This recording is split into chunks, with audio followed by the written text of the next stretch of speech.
सब लोगों को जय यीशु मसीह की परमेश्वर का धन्यवाद देते हैं, खासतौर पर कि उसने हमको ये जिंदगी प्रदान करी कि वह फिर से एक हफ्ते के पश्चात में हम लोग परमेश्वर के भवन में हैं और आप सब लोग ऑनलाइन हैं और उस महान परमेश्वर को जिसका नाम यीशु मसीह है उसकी आराधना करने के लिए आप सब लोग अपने अपने घरों में बैठ करके अपने वचनों को खोल करके प्रार्थना के भाव में आराधना के भाव में बैठे हुए हैं और परमेश्वर के नाम को ऊंचा उठा रहे हैं। ये हमारे लिए सौभाग्य की बात है और आपके लिए सौभाग्य की बात है कि बहुत सारी सेवाएं घर बैठे हमको प्राप्त हो रही हैं। धन वे हैं जो घर बैठे सेवाओं को प्राप्त कर रहे हैं और धन्यवाद है उस परमेश्वर का कि उसने हमारे लिए एक ऐसी व्यवस्थाएं की है कि हम लोग घर बैठे उस सेवाओं का लुत्फ उठा सकते हैं जो सेवाएं वचनों की हैं, आराधना की है और बहुत सारी हमारी संसारिक जरूरतें और आवश्यकताएं हैं जो घर बैठे हमको इस लॉकडाउन के दौरान में प्राप्त हो रही हैं। थोड़ा सा समय परमेश्वर के लिए निकालते हुए अपने मोबाइल्स को ऑन करके लाइव जो आराधना हो रही है, जो वचनों को पढ़ा जा रहा है, जो वचनों को बांटा जाएगा, उसके ऊपर अपने ध्यान को केंद्रित करें और उस परमेश्वर की जो शिक्षाओं को हम सीखते हैं उसको अपने जीवन का एक भाग और एक हिस्सा होने दें। इससे पहले कि हम लोग परमेश्वर के वचनों में जाएं, मैं आपके समक्ष में हिस्से को पढ़ूंगा। यूहन्ना रचित सुसमाचार उसका 14वां अध्याय और उसके पहले 14 पद मैं फिर से रिपीट कर रहा हूं। यूहन्ना रचित सुसमाचार उसका 14वां अध्याय और उसके पहले 14 पद मैं आपके समक्ष में पढ़ूंगा। ध्यान से आप लोग अपने अपने वचनों को खोल लें ताकि हम सब लोग एक साथ वचन में अपने ध्यान को केंद्रित करें और जिन मुद्दों के ऊपर आज हम लोगों को बातचीत करनी है उनकी शिक्षाओं को बाखूबी प्राप्त करने वाले हो सके। कलाम देखें, तुम्हारा मन व्याकुल ना हो, परमेश्वर पर विश्वास रखो और मुझ पर भी विश्वास रखो। मेरे पिता के घर में बहुत से रहने के स्थान हैं, यदि ना होते तो मैं तुमसे कह देता, क्योंकि मैं तुम्हारे लिए जगह तैयार करने जाता हूं और यदि मैं जाकर तुम्हारे लिए जगह तैयार करूं तो फिर आकर तुम्हें अपने यहां ले आऊंगा कि जहां मैं रहूं वहां तुम भी रहो। जहां मैं जाता हूं तुम वहां का मार्ग जानते हो। थोमा ने जो यीशु का शिष्य था उससे कहा, हे प्रभु, हम नहीं जानते कि तू कहां जा रहा है, तो मार्ग कैसे जाने? यीशु ने उससे कहा, मार्ग, सत्य और जीवन नहीं, बिना मेरे द्वारा कोई पिता के पास नहीं पहुंच सकता। यदि तुमने मुझे जाना होता तो मेरे पिता को भी जानते और अब उसे जानते हो और उसे देखा भी है। फिलिप्पुस ने उससे कहा, हे प्रभु, पिता को हमें दिखा दे, यही हमारे लिए बहुत है। यीशु ने उससे कहा, हे फिलिप्पुस, मैं इतने दिन से तुम्हारे साथ हूं और क्या तुम मुझे नहीं जानता? जिसने मुझे देखा उसने पिता को देखा, क्योंकि तू क्यों कहता है कि पिता को हमें देखा? क्या तू विश्वास नहीं करता कि मैं पिता में हूं और पिता मुझ में है? ये बातें जो मैं तुमसे कहता हूं अपनी ओर से नहीं कहता, परंतु पिता मुझ में रहकर अपने काम करता है। मेरा विश्वास करो कि मैं पिता में हूं और पिता मुझ में है, नहीं तो कामों ही के कारण मेरा विश्वास करो। मैं तुमसे सच सच कहता हूं कि जो कोई मुझ पर विश्वास रखता है, ये काम जो मैं करता हूं वो भी करेगा, वरन इनसे भी बड़े काम करेगा, क्योंकि मैं पिता के पास जाता हूं। जो कुछ तुम मेरे नाम से मांगोगे वही मैं करूंगा, कि पुत्र के द्वारा पिता की महिमा हो। यदि तुम मुझ में मुझसे मेरे नाम से कुछ मांगोगे तो मैं उसे करूंगा। ये प्रभु यीशु ख्रीस्त का सुसमाचार है। प्रभु यीशु ख्रीस्त की स्तुति हो, परमेश्वर का धन्यवाद हो। आइए हम सब लोग अपनी आंखों को बंद करेंगे और दुआ में जाएंगे ताकि परमेश्वर हमारी वचन के सीखने में अगुवाई करे, हमारे नाम को दुआ करें। प्रभु यीशु आपको धन्यवाद देते हैं जिंदगी के लिए जो आपकी करुणा से, आपकी दया से हमको, क्योंकि जब कल रात्रि हम सब अपने अपने बिछौनों पर पड़े हुए थे, सो रहे थे, तो हमें नहीं मालूम कि हम सवेरे कभोर देखेंगे कि नहीं देखेंगे, लेकिन परमेश्वर ने हमको जीवित उठाया और अपने भवन में लाया। आप अपने घरों में हैं और इस वचन का लाभ उठा रहे हैं। बहुत सारे लोग इस वक्त में सो भी रहे होंगे, बहुत सारे लोग ऑनलाइन जा करके परमेश्वर के वचनों के ऊपर अपने ध्यान को केंद्रित कर रहे होंगे। जो सोता है वो खोता है, जो जागता है वो पाता है।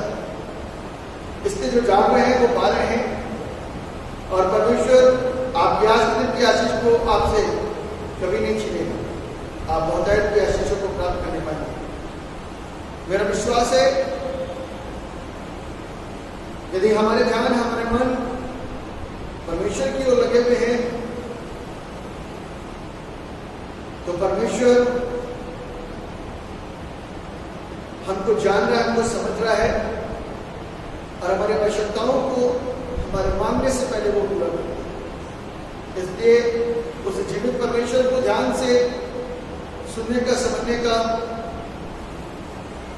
मन बनाए ताकि उसके द्वारा आने वाली वो आशीषें जिसके विषय में अभी तक हम अज्ञान है इसको प्राप्त कर सकें। आज उसके वचन के द्वारा जो स्वाद हमको मिलने वाला है उसके प्रति ललायत रहे, कुछ नया मिल रहा है। यदि आज हम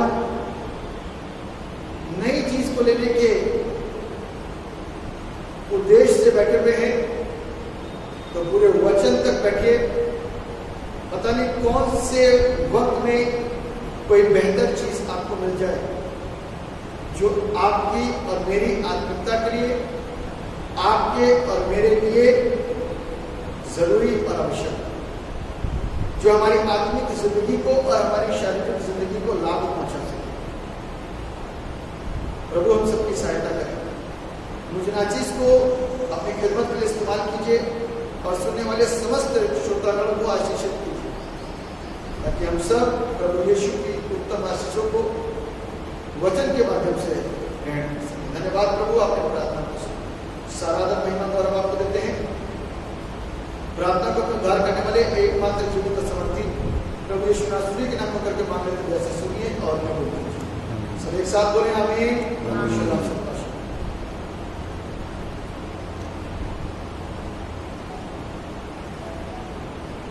प्रभु यीशु के जीवित और समर्थी नाम में आप सब लोगों को जय यीशु मसीह की। प्रभु आप सबको बहुत आशीष दे। जितने लोग ऑनलाइन जुड़ रहे हैं और अंत तक बने रहें, कि बाइबल हमको एक चीज बताती है, जो अंत तक धीरज धरे रहेगा उद्धार उसी को प्राप्त होगा। तो अंत तक धीरज धरे रहे।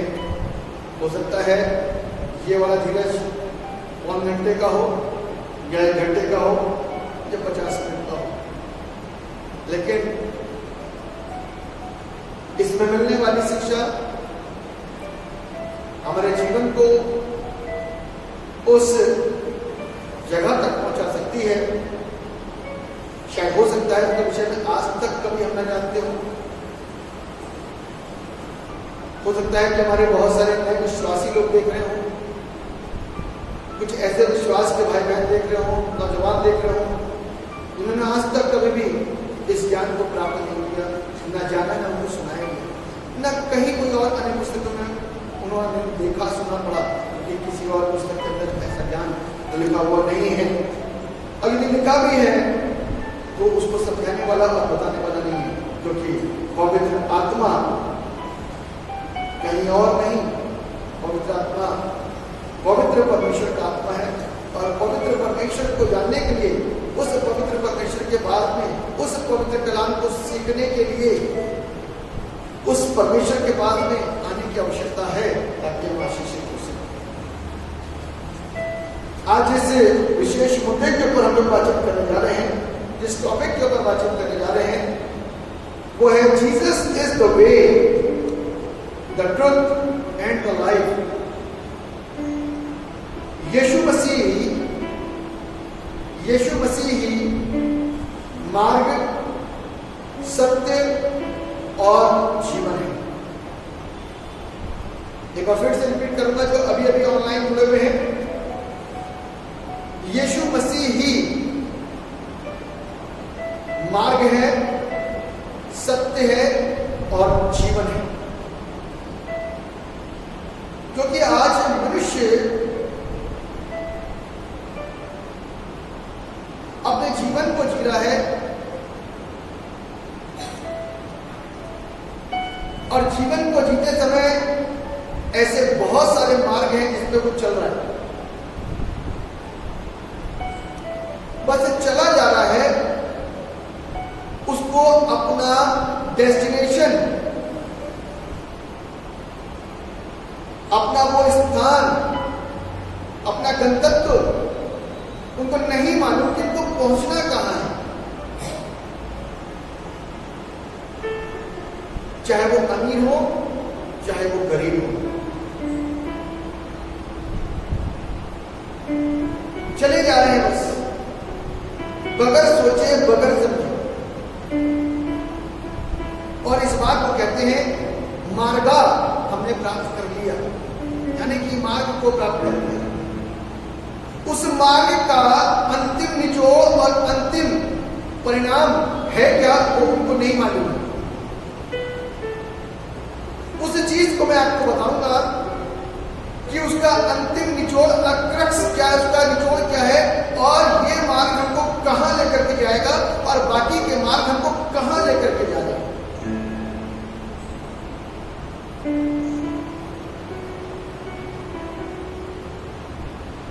बहुत सारे मार्ग हैं। अब मार्ग में चलते चलते हमारे साथ क्या से क्या हो जाएगा हमको नहीं मालूम।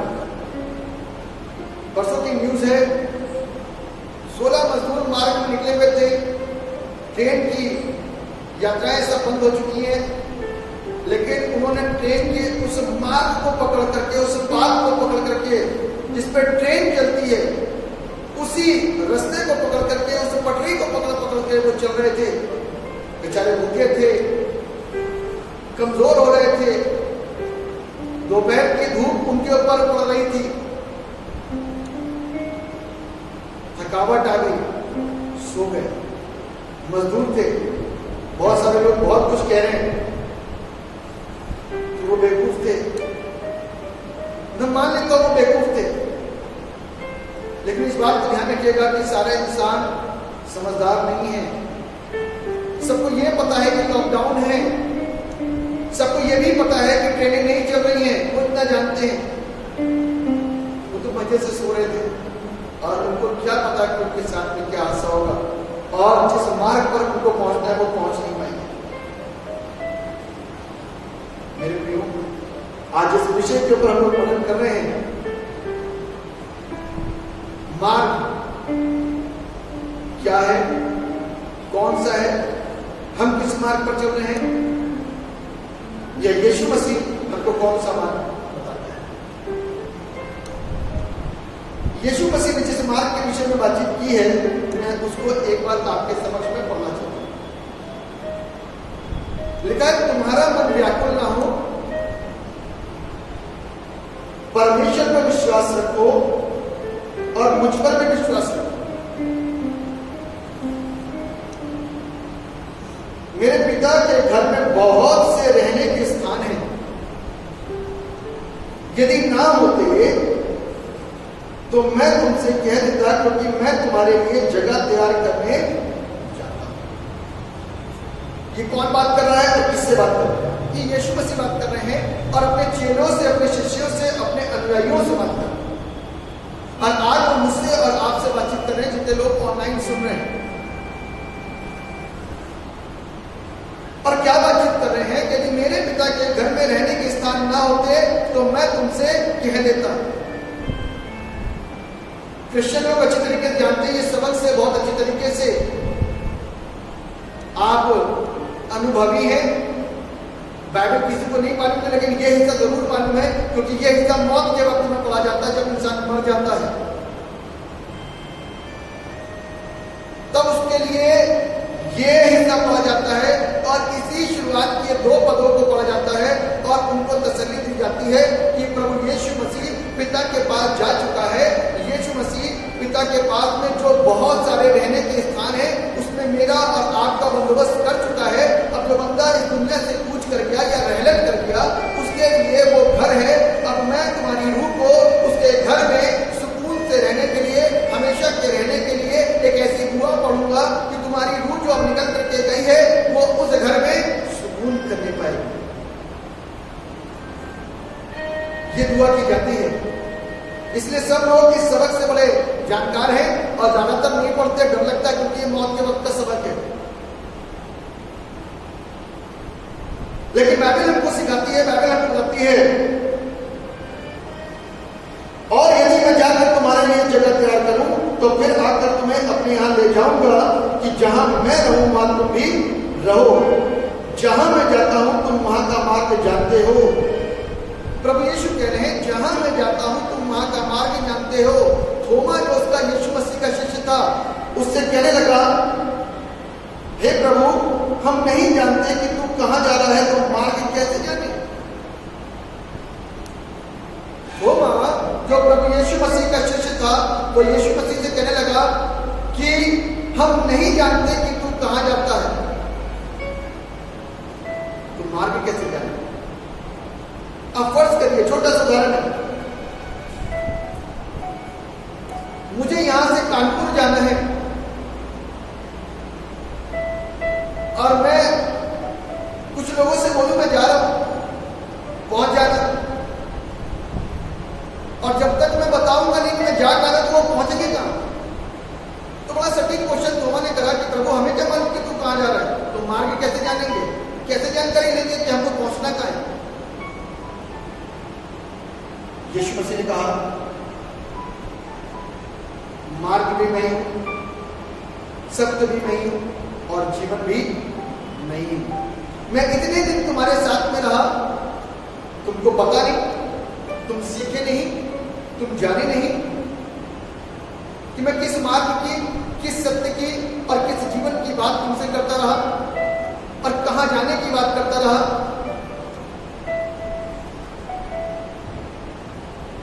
थोमा सोच रहा है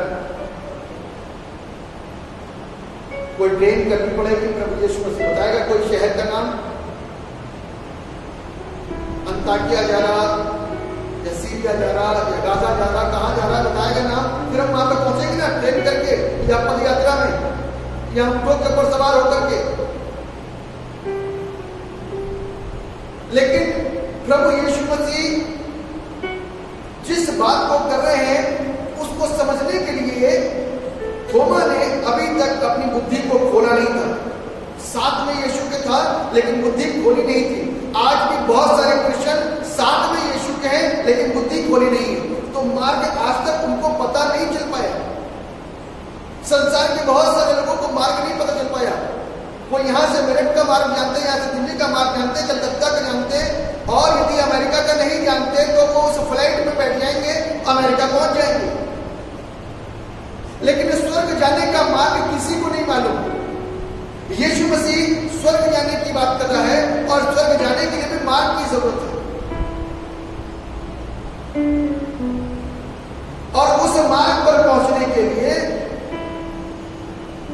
मुझको और आपको यीशु को जानने की जरूरत है, क्योंकि यीशु मसीह कहता है मार्ग और सत्य और जीवन मैं ही हूं। अपने आप को बताता है I am the way, I am the truth and I am the life. मैं ही मार्ग हूं, मैं ही सत्य हूं, मैं ही जीवन हूं। तुमने मुझको देख लिया, तुमने मुझको जान लिया, तुमने मुझको पढ़ लिया, तुमको मार्ग मिल गया। किस तरीके का जीवन मैं तुम्हारे साथ में जी रहा हूं वो मार्ग है। जिस बात को मैं बोल रहा हूं मैं मार्ग पर चल रहा हूं क्योंकि मैं अपने पिता से सुनता हूं, अपने पिता से सीखता हूं। पिता ने मुझको इस मार्ग को बताया है और इसी मार्ग पर मैं चल रहा हूं। मसीह जीवन के बाद में इस कलाम के अंदर ये मार्ग है, लेकिन इस मार्ग के ऊपर ना चल करके और अन्य बहुत सारे मार्गों में चल रहे हैं। तभी प्रभु कलाम कहता है, खबरदार, छोटी आंख कौन से मार्ग को देखती है, खबरदार छोटे पैर कौन से मार्ग को जाते हैं, खबरदार छोटा मुंह कौन से मार्ग की बात करता है, क्योंकि तेरा बाप आसमान से नीचे देखता प्यार से, तुझे देखता प्यार से। खबरदार छोटा आंख, नाक, मुंह, कान, हाथ, पैर क्या करता है, मार्ग तो बताया है। आज अपने मार्ग से विपरीत क्यों हो रहे हैं? आज हमारी दिशाएं दूसरी तरफ क्यों भाग रही हैं? आज हमारी दिशाएं प्रभु यीशु मसीह को छोड़ और त्याग करके कई और मार्गों में क्यों चलना शुरू कर दी है? यीशु मसीह इस बात के विषय में यीशु मसीह जिस मार्ग को बताता है ना, कहता है यदि तुम मुझको फॉलो करते, प्रभु स्वर्ग को हमें दिखा दे। स्वर्ग देखने के लिए प्रभु को देखना बहुत जरूरी है, और प्रभु को देखने के लिए आज यीशु को देखना बहुत जरूरी है, और यीशु को देखने के लिए प्रभु के कलाम को देखना जरूरी है, क्योंकि कलाम हमको बताता है आदि में वचन था, वचन परमेश्वर का था और वचन ही परमेश्वर था। हालेलुया। तो लोग सुन रहे हैं ऑनलाइन, परमेश्वर आपकी बुद्धि को खोल दे। यदि आज हमने अपना मार्ग नहीं बदला तो ये मेरे और आपके लिए मुश्किल हो जाएगी। यदि आज हमने अपने चाल को नहीं बदला तो मेरे और आपके लिए मुश्किल हो जाएगी। मैं और आप किसी के ऊपर दोष लगा नहीं सकते। प्रभु ने तो मेरे को और आपको एक डेस्टिनेशन दे दिया। मैं जाता हूं अपने पिता के घर में, मेरे पिता के घर में बहुत सारे रहने के स्थान है। मालूम है सबोदेशन 12 उसके 7वें पद में लिखा हुआ है, स्थान लिखा हुआ है कि मरने के बाद में उसकी आत्मा पिता के पास पहुंच जाती है। स्थान है, देयर इज अ प्लेस जहां पर हमारी सोल, हमारी आत्मा विश्राम करेगी। क्योंकि दुनिया में बहुत सारा काम होता है, बहुत मेहनत होती है, थकावट हो जाती है। थकावट के बाद में आराम करना पड़ता है ताकि अपनी थकावट दूर कर सके, ताकि फिर एक न्याय के लिए हम खड़े हो जाएं। जब जजमेंट होगा तब एक बार फिर से हम खड़े होंगे और वो जजमेंट हमारे कामों का होगा। डोंट थिंक कि हमारे पास में एक दूसरा जीवन मिलेगा। बार बार इस बात को रिपीट मत करें, बार बार इस बात को मत कहें कि हमारा कुछ नहीं होगा, हमारा कुछ नहीं हो सकता है। सब कुछ धरती पर ही है।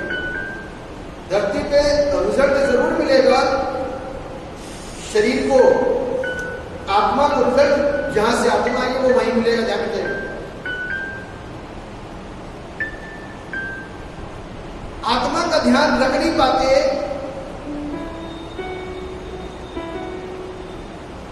और मरने के बाद में आत्मा आत्मा आत्मा और आत्मा ही करते हैं।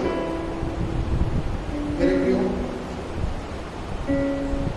हमको और आपको इस कलाम को सीखना है कि बगैर यीशु के हम पिता के पास पहुंच नहीं सकते।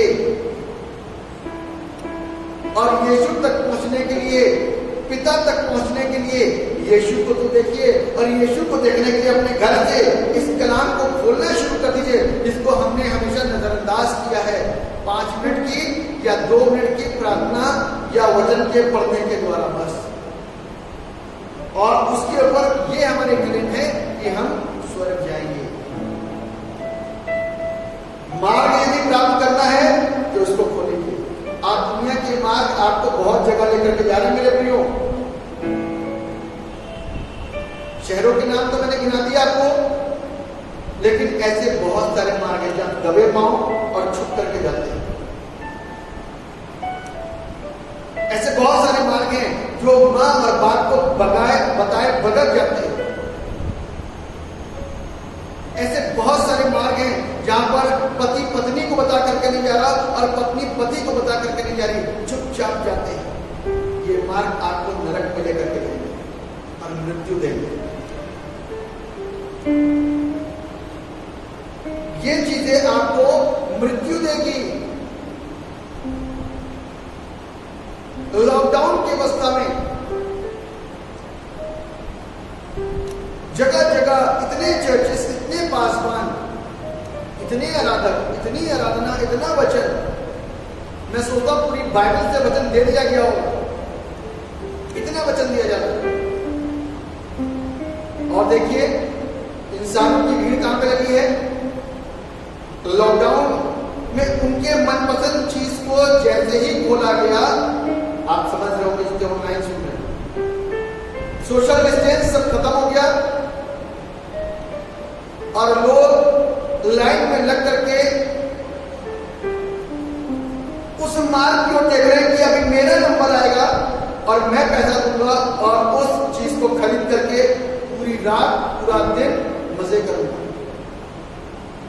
मैं उस नशे की बात कर रहा हूं जिसमें क्या हो रहा है? क्या हो रहा है? पाप है ये मार्ग। आप सोचो ना, इस मार्ग को काय के लिए खोला गया? किसके द्वारा खोला गया? सरकार के द्वारा खोला गया। किसके लिए खोला गया? लोगों के लिए। ये मार्ग कुछ ना, ये मार्ग शरीर को लाभ देगा, ये मार्ग फेफड़ों को लाभ देगा, ये मार्ग जीवन देगा। जब इसका सेवन करेंगे तो और उत्पाद होगा और लड़ाइयां होंगी और झगड़े होंगे और जितनी कम मौतों का रेशियो आज है उससे ज्यादा लोग इसमें मर जाएंगे, क्योंकि ये मार्ग आपको दिखाएगा। लेकिन मैं आपको उससे परे मार्ग दिखा रहा हूं जिसमें ये सारी चीजें का सेवन करना अवैध और गलत है।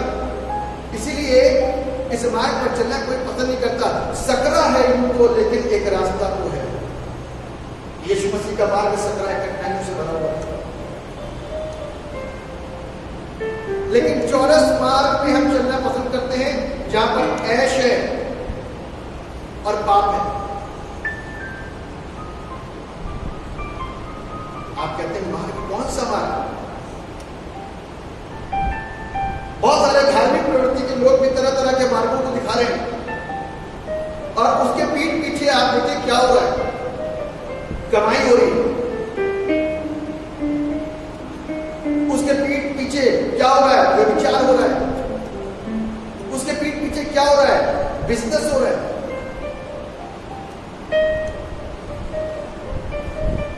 मेरे प्रियो,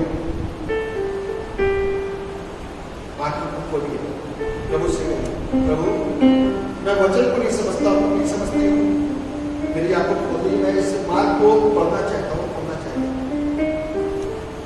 शायद स्वर्ग पहुंच जाए। मेरे प्रियो, आज इस कोविड-19 ने, कोरोना ने सारी दुनिया को हिला कर सब धर्म के लोग पूजा पाठ में लग गए। किस चीज का डर सता रहा है? मौत का। शरीर खत्म ना हो जाए और आत्मा जो शुरू से खत्म कर रखी है उसकी चिंता नहीं है। मैं बताना चाहता हूं, कई बार बता चुका हूं, हो सकता है आज पहली बार कोई मुझको सुन रहा हो ऑनलाइन में, तो इस बात को ध्यान रखिएगा कि आत्मा की शांति के कितने भी अनुष्ठान और कितनी भी दुआएं और कितनी भी प्रार्थना कर लो, और यदि सदा आपने पाप किया है और उस आत्मा वाले व्यक्ति ने जो अब दुनिया में नहीं है पाप करा है, तो आत्मा की शांति के लिए कितने भी पूजा पाठ, कितनी भी दुआएं कर लो, वो स्वर्ग कभी नहीं पहुंचेगा।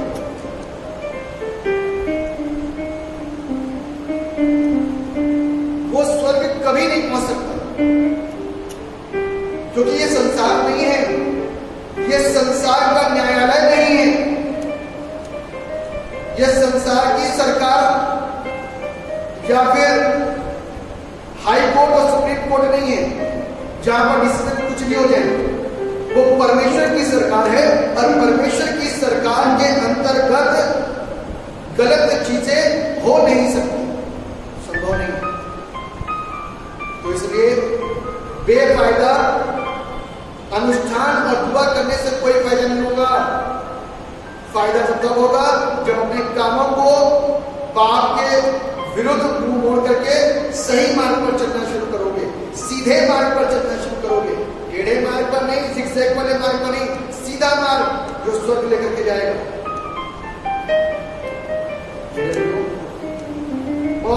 मार्ग हमने अपना लिए। और बाइबल बताती है मार्ग किसके पास में है?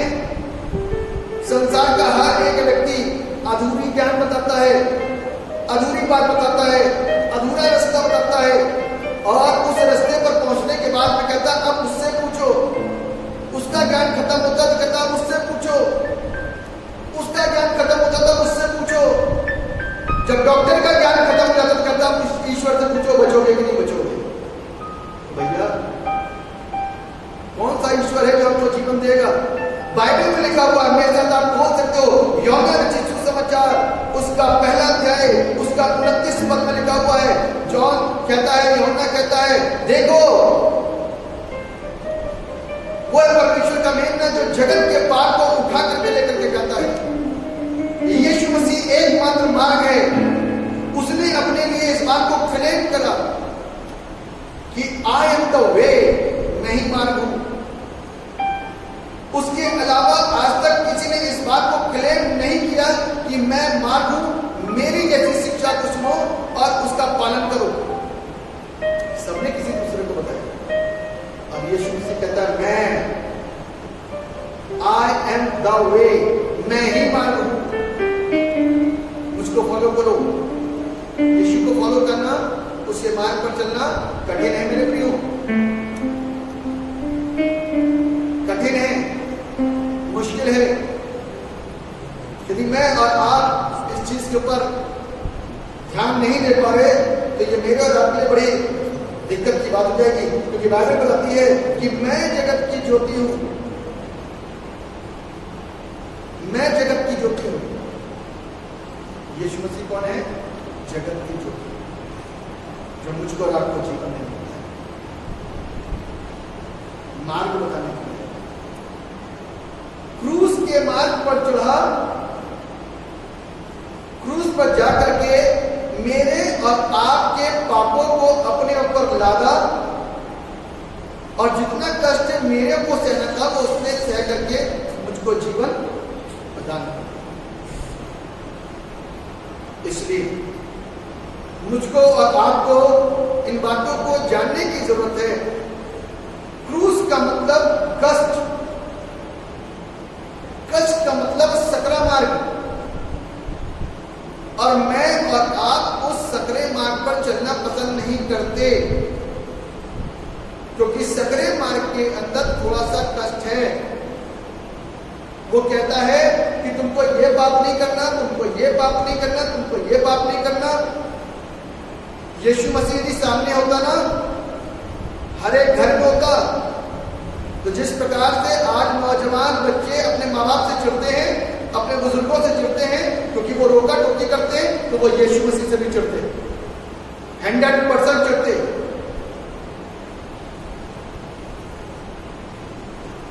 क्योंकि यीशु मसीह जिस मार्ग पर चलने के लिए कह रहा है ना, वो कठिन है, वो आपको दिख नहीं रहा ना, इसीलिए आप ताली बजाते हो। तो आपको कुछ उसकी आवाज नहीं आती ना कानों में, इसलिए जैसा जीना है वैसा कर लेते हो, और जो साक्षात दिखाई देता है, जो उसकी बातों को आपको कहता है, टोकता है, रोकता है, तो आपको चिढ़ लगती है। और वैसे भी कहते हैं हम यीशु मसीह के फॉलोअर, यीशु के व्यक्तियों के जीवन से पाप नहीं होता, गलत नहीं होता। हम अपना सुधार करने की कोशिश करें, सुधार करें, बदले, क्योंकि यीशु मसीह के मार्ग पर चलने का मतलब कष्टों को सहन करना।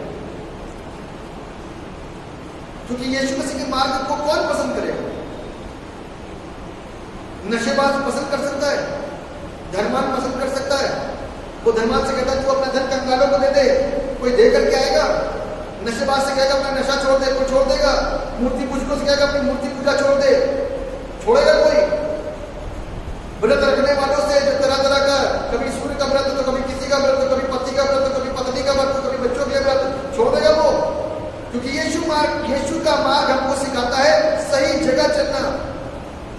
और कोई ये कह सकता है कि मैं तो अपने पति के लिए या अपने बच्चे के लिए व्रत रख रही हूं। प्रार्थना करो, क्या प्रार्थना पॉसिबल नहीं है?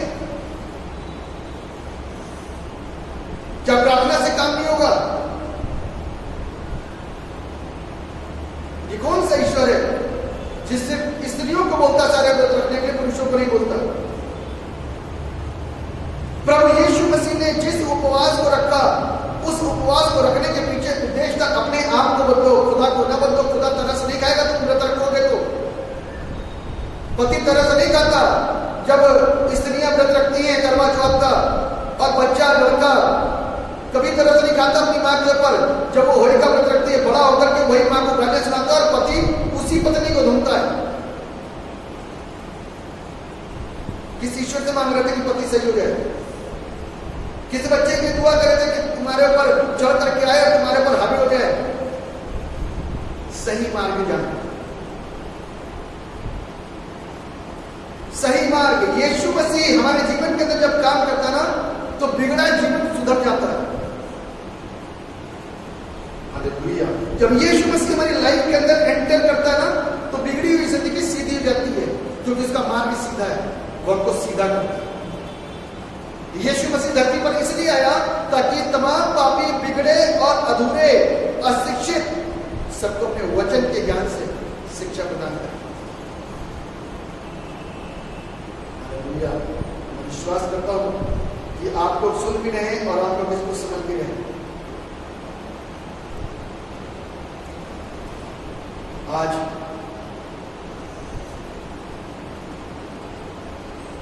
बाइबल कहती है अपनी बुद्धि का सहारा मत ले। बुद्धि का सहारा कौन लेता है? बुद्धिमान। कौन लेता है? बुद्धिमान। जो ज्यादा बुद्धिमान होता है वो अपनी बुद्धि का सहारा लेता है। लेकिन मूर्ख क्या करता है? भैया बता दो ना क्या करना होगा। तभी प्रभु ने कहा, मैंने जगत के पुरुषों को चुन लिया ताकि वो ज्ञानवानों को क्या करें? मूर्ख बनो प्रभु के सामने, तब प्रभु बुद्धि देगा, वो अपने तरीके चलाएगा।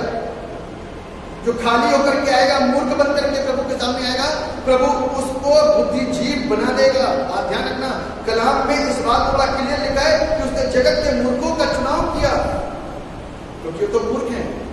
वो अपनी बुद्धि कैसे चलाएंगे? वो तो डिपेंड होगी किसी के ऊपर। मेरे प्रियो, आज यीशु मसीह मुझको और आपको जीवन देने के लिए धरती पर आए, मार्ग बताया, सत्य का मार्ग। कौन सा मार्ग? सत्य का मार्ग। यूहन्ना रचित सुसमाचार उसका 8वां अध्याय और उसका 32वां पद। यूहन्ना रचित सुसमाचार उसका 8वां अध्याय और उसका 32वां पद, जिसके ने लिखा है, सत्य को जानोगे तो सत्य तुमको स्वतंत्र करेगा। सबसे पहली चीज मार्ग, दूसरी चीज सत्य। आज सब जगह एक नाम दिया गया है, सत्संग। पूरा सा ता के नीचे हलन।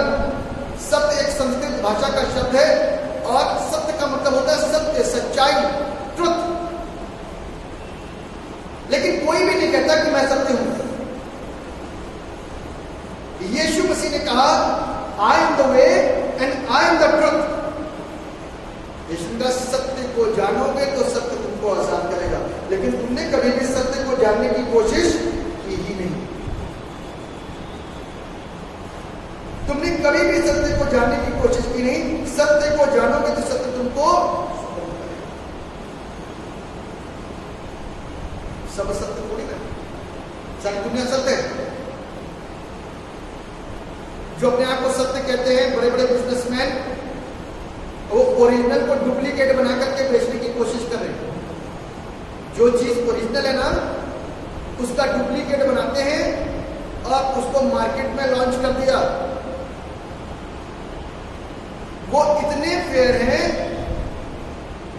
कि आप उनको कंडम नहीं कर सकते। और सारी पब्लिक ओरिजिनल के धोखे में डुप्लीकेट का सेवन कर रही है। और उन डुप्लीकेटों ने अपने आप को इस बात को क्लेम करा कि हम सत्य हैं। ये तो सारी चीजें आप जानते हैं। मार्केट के अंदर दूध आप पीते हो, उसके अंदर मिलावट होती है। सच्चा दूध क्या है? बगैर मिलावट का। आप दूध जो आ रहा है वो भी सफेद है, किसी के अंदर अरारोट मिला हुआ है, किसी के अंदर पानी मिला हुआ है, किसी के अंदर चूना मिला हुआ है, सफेद है बस। जो धोखा देने वाला होगा ना, सेम कॉपी करता है,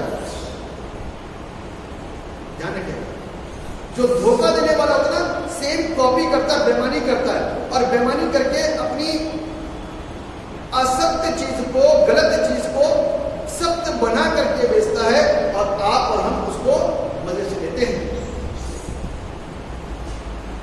और पता तक नहीं चल पाता। और यदि पता भी चल गया तो कौन इतनी मेहनत करे, वही पीते रहो। अब अंदर जो पी रहे हो क्या आएगा? बुरा, असत्य, गलत। जब गलत चीजों की पैदावार अंदर हो रही है, गलत चीजें अंदर आ रही हैं, तो क्या होगा? गलत ही बाहर निकलेगा,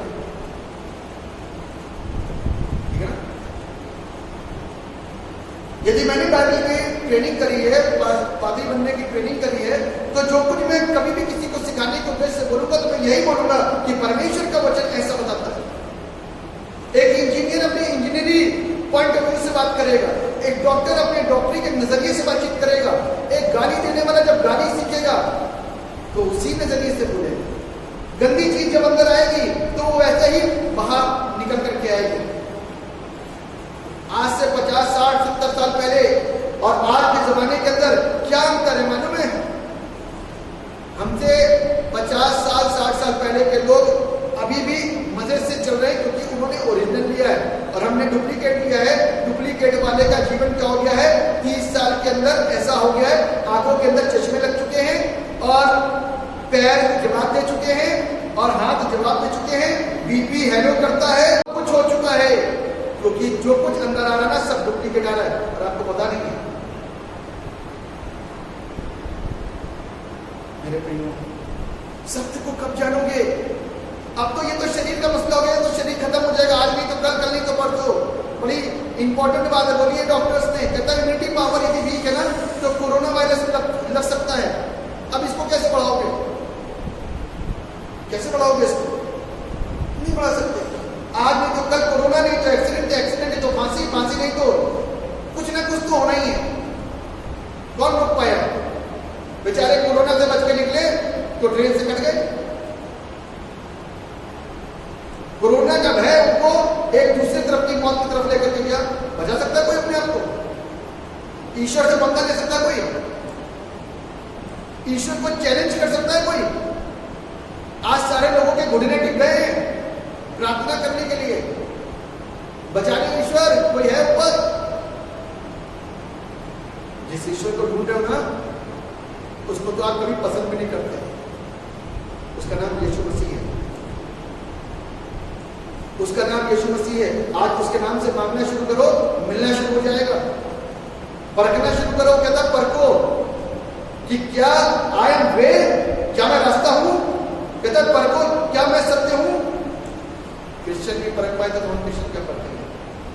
क्रिश्चियन भी बदल पाए तो नॉन क्रिश्चियन क्या बदलेंगे? यदि आप विश्वास के साथ में यीशु के पास आओगे तो मैं कह रहा हूं सारी दुनिया बदल सकती है। इसीलिए वो सारी दुनिया के पापों के लिए आया, ताकि आप उसके वचनों को बदलो। बदल इसलिए नहीं रहे क्योंकि इसको गंभीरता के साथ नहीं ले रहे। कुछ लोगों की तो बड़ी सकारात्मक सोच बन गई, अरे कोई बात नहीं, मर जाएंगे तो क्या दिक्कत है, खा पी करके ऐश करके मरेंगे। शुगर हो गई तो शुगर वाला कहता हाँ मीठा खा करके मरेंगे, मरना तो है। जब मौत आती ना तो घबराहट पैदा होती है, अस्पताल ले चलो, उधर वाले अस्पताल ले चलो, हाथ पैर ढीले करते हैं, शरीर टूट रहा है, शरीर कमजोर हो रहा है, सर में दर्द हो रहा है, बीपी बढ़ रहा है, हालत खराब होती है, तब तो बड़ी तानाशाही में बड़े घमंड के साथ बोलते हैं कि देखा जाएगा जो भी होगा। मेरे प्रियो, शरीर तो खत्म ही हो जाएगा, आत्मा कभी नहीं खत्म होगी, ये हमेशा आपको नाचना चाहेगी, ध्यान रखना। और धोखे से नरक में चली गई ना, क्योंकि जिस मार्ग पर अभी चल रहे हैं और मार्ग यदि नहीं बदलेंगे तो नरक जाएंगे। इसलिए मार्ग को पहचानिए। ध्यान रखना कि शैतान जो है ना ओरिजिनल की कॉपी बनाता है, ओरिजिनल की कॉपी करता है, ओरिजिनल को फॉलो करता है, अर्थात यीशु मसीह को वो फॉलो करता है। यीशु मसीह की जो ओरिजिनलिटी है ना उसको कॉपी करके पेश करता सबके सामने।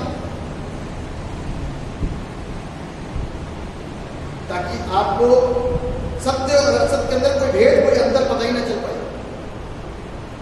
उसके लिए आपको सच्चाई के पास में यूट्यूब खोलिए आप कभी, और उसमें से कितना टाइप करो टेस्टिमनीज, गवाहियां, तो लोग बताएंगे अपनी अपनी गवाहियां कि मैं कैसा था, लेकिन यीशु मसीह के जीवन में आने के बाद मैं बदल गया। खोल लीजिएगा कभी, और अकेले खोलना, दूसरों के साथ में खोलोगे बैठ करके, दूसरा कहेगा जी देख लो देखो बना रहा है। एक बार अकेले बैठोगे ना, जब सच्चाई के साथ में सुनने की कोशिश करोगे, दूसरे माइंड के साथ मत सोचना, सकारात्मक तौर से सोचना तो पता चलेगा। धर्म को बीच में रख के मत सोचना, सच्चाई को रख करके सोचना। क्या ऐसा कभी होता है? जब मेरे साथ हो सकता है तो अपने ऊपर अप्लाई करना, प्रभु उसी दिन आपसे बात करेगा। सत्य को जानने के लिए कोशिश करनी बहुत जरूरी है। यदि हम कोशिश नहीं करेंगे मेरे प्रियो तो वो दिक्कत हो जाएगी। अंतिम बात, जीवन। मेरा और आपका जीवन हम सब अच्छी तरीके से जानते हैं। इस समय तो फिलहाल लॉकडाउन में हम सबका जीवन, लेकिन अब ये सोचो कि किसी के पास बहुत पैसा है लेकिन फिर भी जीवन के अंदर खुशी नहीं है, किसी के पास कम पैसा है तो भी जीवन में खुशी नहीं है, किसी के पास सामान्य पैसा है तब भी जीवन के अंदर खुशी नहीं है, किसी के पास में बहुत सारी संतानें हैं तब भी जीवन के अंदर खुशी नहीं है, किसी पर संतानें नहीं है तो भी जीवन के अंदर खुशी नहीं है, किसी के पास सरकारी नौकरी है तो भी जीवन में खुशी नहीं है, किसी पर प्राइवेट नौकरी है तो भी जीवन के अंदर खुशी नहीं है, और किसी पास नौकरी नहीं है तो भी जीवन के अंदर खुशी नहीं है। मैं क्या क्या बताऊं आपको? हमारे जीवन का कोई गोल नहीं है। गोल बनाइए, गोल। यीशु मसीह कहते हैं आई am the way, I am the truth and I am the life. जब यीशु मसीह ने सत्य का प्रचार किया, सत्य के मार्ग पर चलते हुए और सत्य के लिए और मेरे और आपके लिए पिता की आज्ञा का पालन करते हुए कलवरी क्रूस के ऊपर उस मौत को सहन करा जो मेरी थी,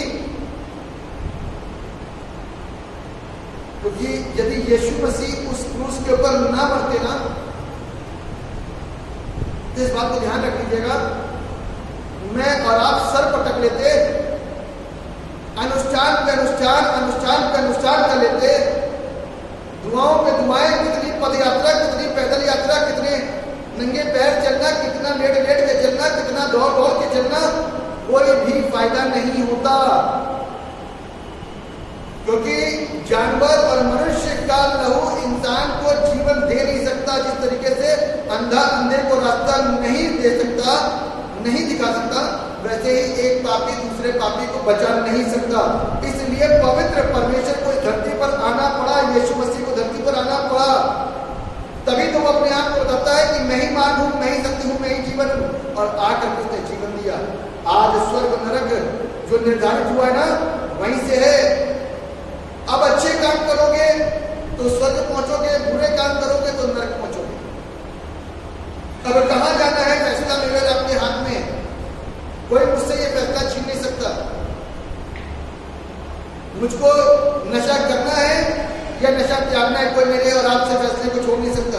क्योंकि ज्यादा रोका टोकी हो जाती है ना, तो हम बागी बन जाते हैं, घर छोड़ देंगे, फांसी लगा लेंगे। ये इस तरीके का व्यवहार हो जाता है मनुष्य का, नौजवानों का। घर छोड़ के चले जाएंगे, और यदि नए घर में छोड़ करके जाएंगे तो आपके ऊपर इतना दबाव बन जाएगा तो बच्चे माँ बाप बन जाएंगे और माँ बाप भीगी बिल्ली बन जाएंगे, और एक ही घर के अंदर रहेंगे लेकिन कोई किसी से बात नहीं कर रहा होगा। कौन सा जीवन जी? कौन सा जीवन जी रहे हो? यीशु मसीह ने एक जीवन बताया, इसको बोलते हैं अनंत जीवन, इटर्नल लाइफ, हमेशा की जिंदगी। इसको तो आज तक सुना ही नहीं, सिर्फ जीवन सुना है। लेकिन इस जीवन के आगे एक शब्द और लग गया, एक सर्वनाम और लग गया, और इस सर्वनाम का नाम है अनंत, इटर्नल। अवधि, हमेशा की जिंदगी तो हमेशा की है ही, जो प्रभु ने तैयार करी। लेकिन इसके अंदर एक चीज और आ गई, पाप करने के द्वारा हमेशा की मौत, इटर्नल डेथ, अवधि मौत। ये पाप के ऊपर निर्धारित है। जितने पाप करोगे ना, वो नरक जाए। आत्मा कभी नहीं मरती, और आत्मा दूसरा जन्म नहीं ले सकती। जिसने गलत फहमी में डाल दी है, उस गलत फहमी को निकाल कर बाहर कर दीजिएगा। कोई दूसरा जन्म नहीं होता, जन्म सिर्फ एक है। कुछ लोग यदि इस प्रकार की बातों को करते हैं कि सबके अंदर आत्मा है, सारी चीजों के अंदर आत्मा है, तो पेड़ को, जो पौधा होता है ना, उसको उसकी जड़ से खोदो और धूप में रख दो और दिखाओ मुझको कि उसके अंदर से दूसरी आत्मा पैदा हो रही है, दूसरा पेड़ पैदा हो रहा है। मर जाएगा, दोबारा पैदा नहीं होगा, दूसरा पौधा लगाना पड़ेगा। ये गुमराह वाली जिंदगी, गुमराह वाला मार्ग और गुमराह वाली सच्चाई से बाहर आ जाओ, सत्य को जानोगे। क्योंकि आत्मा सिर्फ मेरे और आपके अंदर है, जानवरों के अंदर भी आत्मा नहीं है, पेड़ पौधों के अंदर भी आत्मा नहीं है।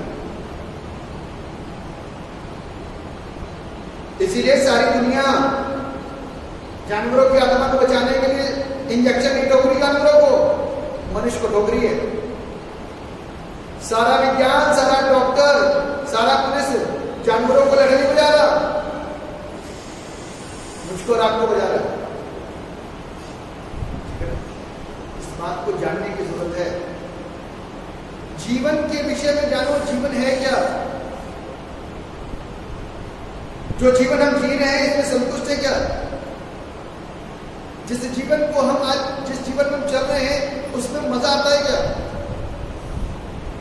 मैं बताना चाहता हूं कि यीशु मसीह के साथ में जीवन को जिएंगे तो उसके अंदर जो आनंद है ना, वो अद्भुत है, और उस आनंद को हमसे कोई छीन नहीं सकता।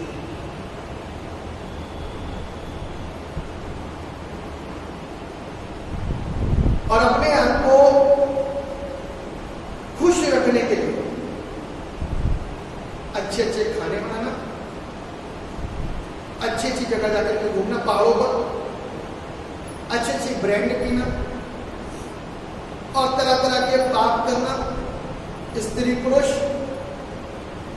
बस इन्हीं चीजों में खुशियों को ढूंढ रहे हैं। लेकिन पीने के बाद इंसान मौत हो जाता है तो उसकी खुशी खत्म। शादी हो जाने के बाद में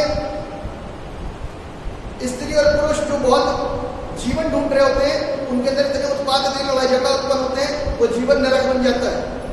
तो किसमें आनंद ढूंढ रहे हो भाई? कौन से जीवन के अंदर आप सेटिस्फाइड हो पाओगे? क्या किसी के ऊपर ठप्पा लगा दोगे? Only Jesus can give life, जिसके ऊपर मैं ठप्पा लगाता हूं, और आप भी लगा दो कि यीशु मसीह जिस जीवन के अंदर है, उसके घर की जिंदगी खूबसूरत हो जाती है, वो इटर्नल होती है, उसके अंदर दुख नहीं होता। हालेलुया। जो विश्वास करेगा वो जीवन पाएगा। मैं आपके साथ एक पद पढ़ूंगा, मत्ती रचित सुसमाचार उसका 16वां अध्याय, मत्ती रचित सुसमाचार उसका 16वां अध्याय और उसका 26वां पद में आपके समझ पड़ेगा। यदि मनुष्य सारे जगत को प्राप्त करे और अपने प्राण की हानि उठाए तो उसे क्या लाभ होगा? या मनुष्य अपने प्राण के बदले क्या देगा? आपके पास सब कुछ है, रुपया, पैसा, धन दौलत, अच्छी एजुकेशन, अच्छा बंगला, अच्छी कार, अच्छे बड़े बड़े ब्रीड वाले कुत्ते पाल रखे हैं आपने, बहुत कुछ वगैरह वगैरह, लेकिन यू मिस योर सोल, अपनी आत्मा को खो बैठे तो क्या फायदा होगा इंसान को?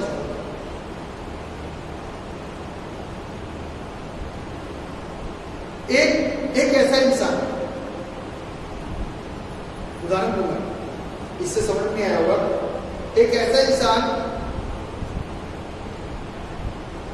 जो खूब एजुकेटेड है, एक ऐसा इंसान जो बहुत अनपढ़ है, अंगूठा टेक। एजुकेटेड बनने के बाद में अभी कुछ नहीं है सिवाय एजुकेशन के। अंगूठा टेक के बाद में वो सारी चीजें हैं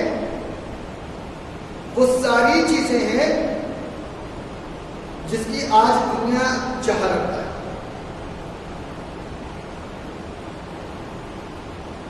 लेकिन जीवन के अंदर खुशियां नहीं, क्योंकि सारे लोग कैसे हैं? अनपढ़। बाप ने क्या कह दिया? मेरा काम है इसी को चलाओ। तो वो जो अनपढ़ है वो बार बार गलतियां करेगा, क्योंकि वो अनपढ़ है। लेकिन शिक्षित व्यक्ति वहीं पर अपनी शिक्षा और ज्ञान के द्वारा आगे बढ़ने की कोशिश करेगा। मैंने दो चीजें बताई, एक दिन वो भी इस लेवल पर आ जाएगा,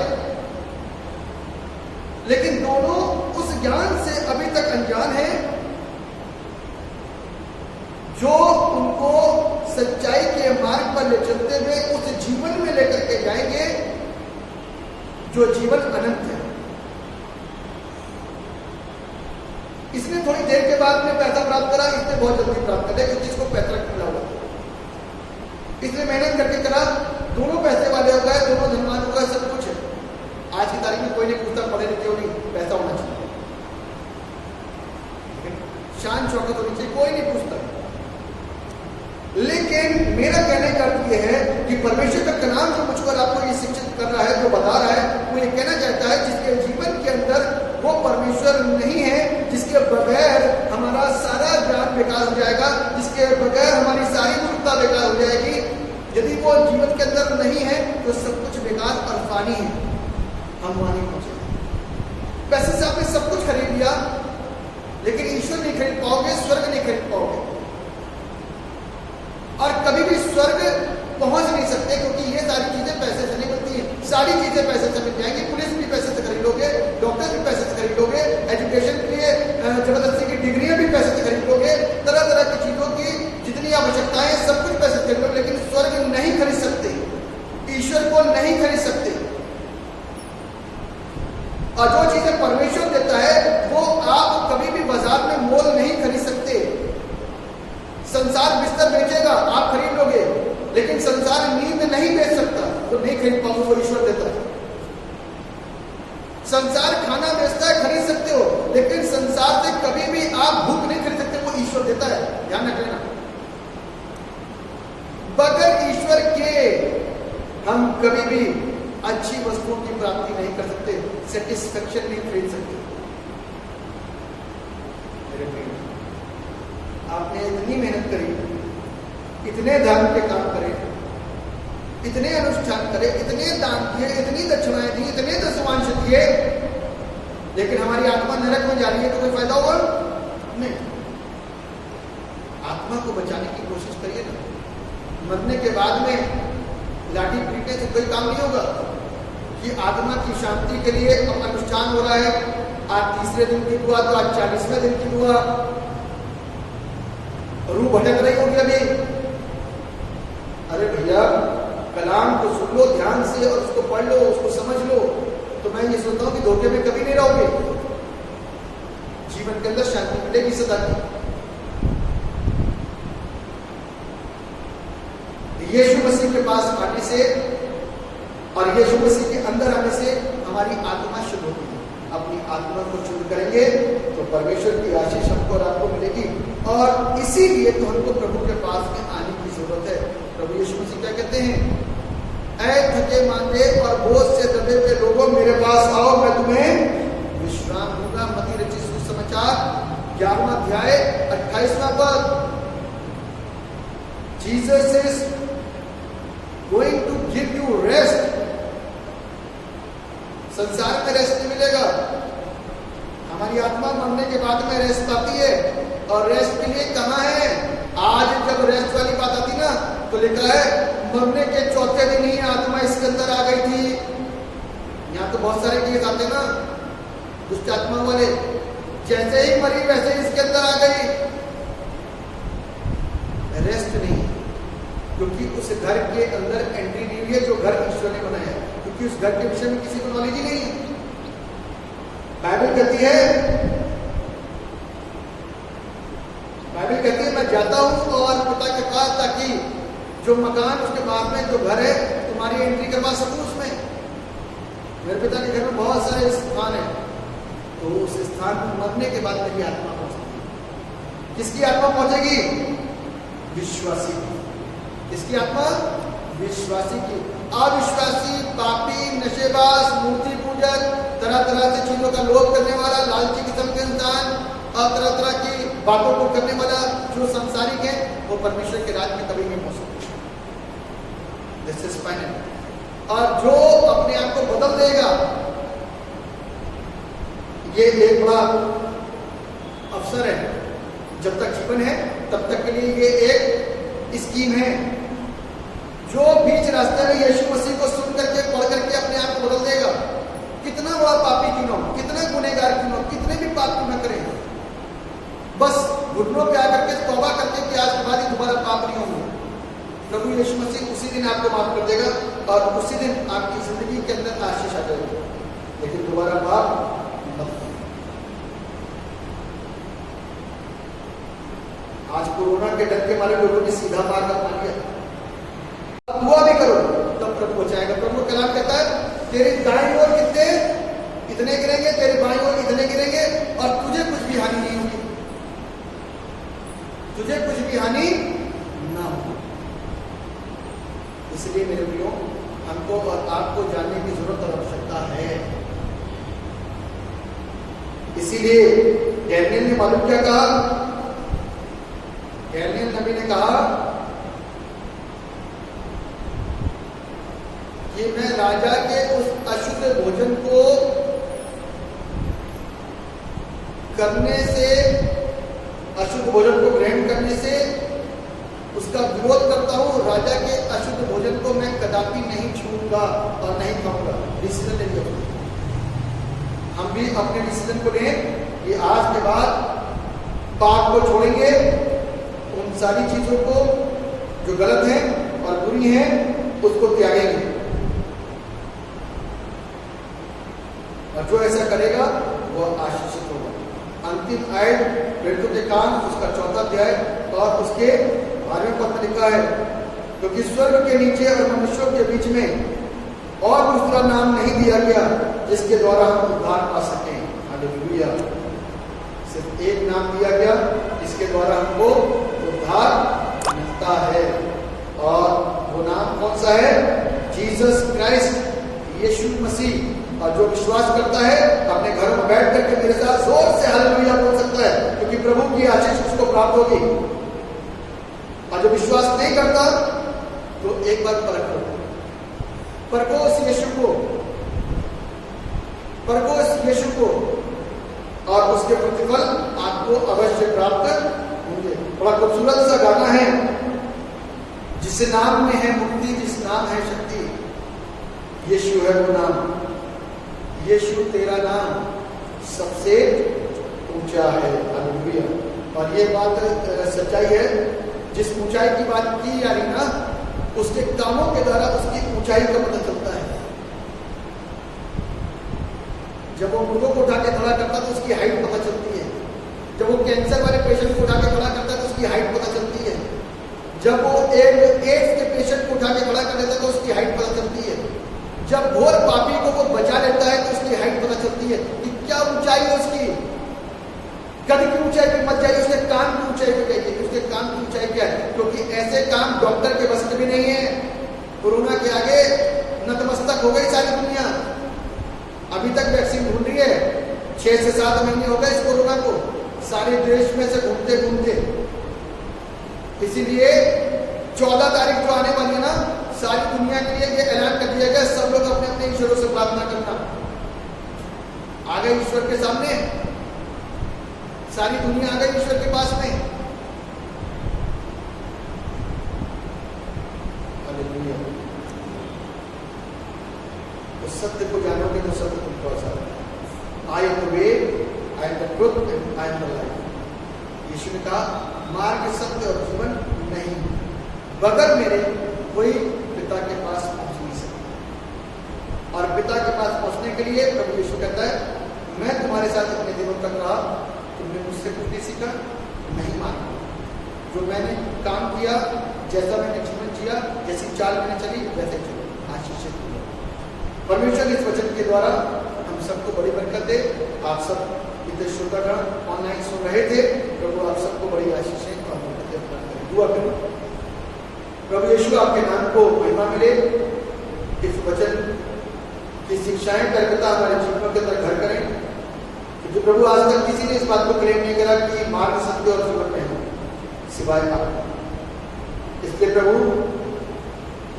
हम तो आपका विश्वास करते हैं और चाहते हैं कि कर्मता ये वचन की शिक्षा और हमारे भाई बहनों को शिक्षित करे, नौजवानों को शिक्षित करे, और जब वो इस वचन को देखें, ढूंढें, ऑनलाइन ढूंढें, तो भी उनको मिल जाए